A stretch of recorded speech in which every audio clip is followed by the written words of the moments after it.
What's up guys, Maximilian here, back with another episode of Black Ops 2 with Maximilian.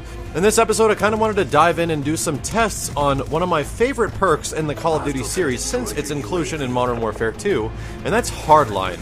Now Hardline in Black Ops 2 is a lot different than any previous Call of Duty. In every one before, it was one less kill to get to your kill streak, but now that we have score streaks, the balancing of getting your score streaks in the air is a lot different, and so is Hardline. So for you guys that might have been noticing the same thing I am and you're questioning yourself, what the hell is Hardline actually doing? Here's a quick breakdown of what it does. As an example of this, let's take a look at some of the point amounts you receive for doing certain actions in Black Ops 2. Capturing an enemy flag will net you around 200 points. Killing enemies in domination will get you around 100, or killing defenders will get you 125.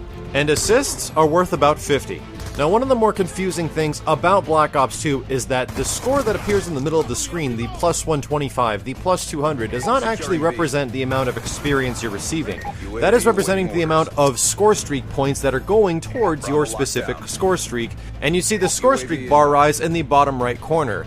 Now, to make things even more confusing, when you have something like Hardline activated on your character, the points that appear in the middle of the screen aren't exactly vindicative of the points you are actually receiving. This is where I had a lot of confusion coming in. I didn't do any testing yet. I was confused the fact that, well, I have Hardline on, and I'm still getting 100 points per kill. I'm still getting 200 per cap, even with or without Hardline on, so I'm like, is this perk actually broken? Is it not doing anything? Until you actually go in and do some tests, can you understand how it actually works. Now, this is the weirdest thing about Hardline. The points in the middle will not actually change if you have the perk activated or not. It'll always say plus 100 for a kill if you're in domination or team deathmatch. It'll always say plus 50 for an assist, or plus 125 for an attacking a defender. That never changes. However, if you take a look at the experience bar, the little score streak bar that is in the bottom right that is adding up towards your score streaks, this is where you're going to see the difference. Here's the quick example. Getting 100 points per kill in a game mode like Team Deathmatch shows that you receive just under the amount of points needed to get a UAV.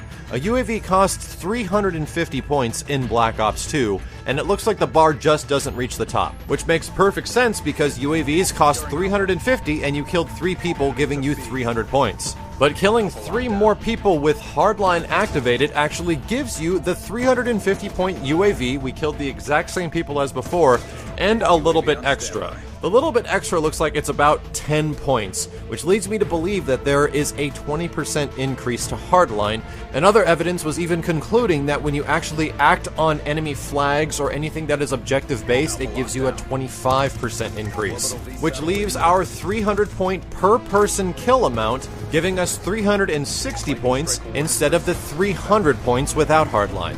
So what does this do for our gameplay, you might ask? Now that we know these stats, how do we actually get better kill streaks? Well, the first thing I would love is if Treyarch actually patched it and showed us the correct amount of points we were receiving in the middle of the screen. That would be excellent and make it a lot easier to understand. But the other thing is that now that you know this, certain actions in Call of Duty can be worth significantly more. Each kill is only about 100 points in the majority of game modes, minus like kill confirmed. But for the most part, it means that out of every 5 kills, you're going to get an extra kill. But based off all the other points and all the other actions you do in Call of Duty, if you actually do really small things like shoot down a UAV, that's 75 points plus an extra 20%. Take down a bouncing Betty, you get about 50 points for that plus 20%. But if you engage in some of the most beneficial methods of getting score streaks in the game, which is what I do to get higher end kill streaks, that is things like capping an enemy flag and taking out enemies at the same time. These actions can be worth up into 500 points, which is almost half as much needed to get something like an orbital VSAT. Literally, it's absolutely crazy if you're doing something like capturing an enemy flag or running with the flag and killing people, how much it's actually worth, which really encourages people to defend flags instead of just constantly running and grabbing a flag. Sure, grabbing a flag is always good in some of those situations, but if you're the guy that's on an enemy flag and you're the only one capping, your points are going to be worth a lot more because you're attacking an enemy flag if you happen to get killed. So that's something you've got to consider. Maybe your actions against the enemy team, if you're not approaching those situations carefully, are going to be worth a lot more to the enemy team because you're doing something to their objective, especially if they have something like Hardline running.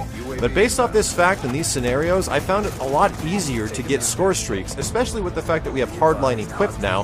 Things like the VTOL warship, getting an orbital VSAT, or anything like the Swarm and Dogs isn't actually that far off from being very difficult because you know where to act on these actions.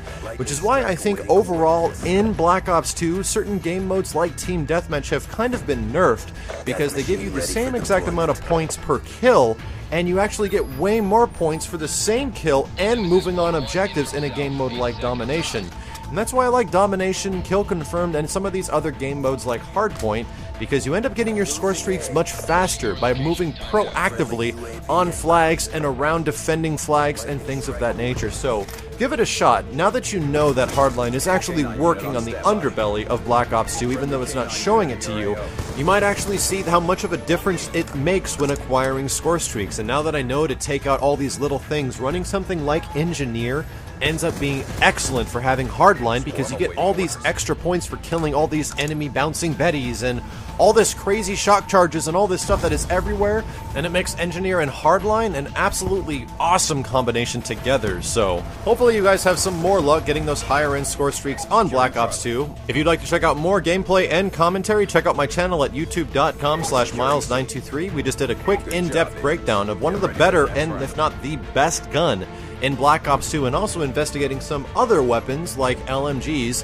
looking at maps and understanding how some of these crazy score streaks work and how you can get them. But yeah, check that out on my channel. Until next time, my name is Maximilian, signing out.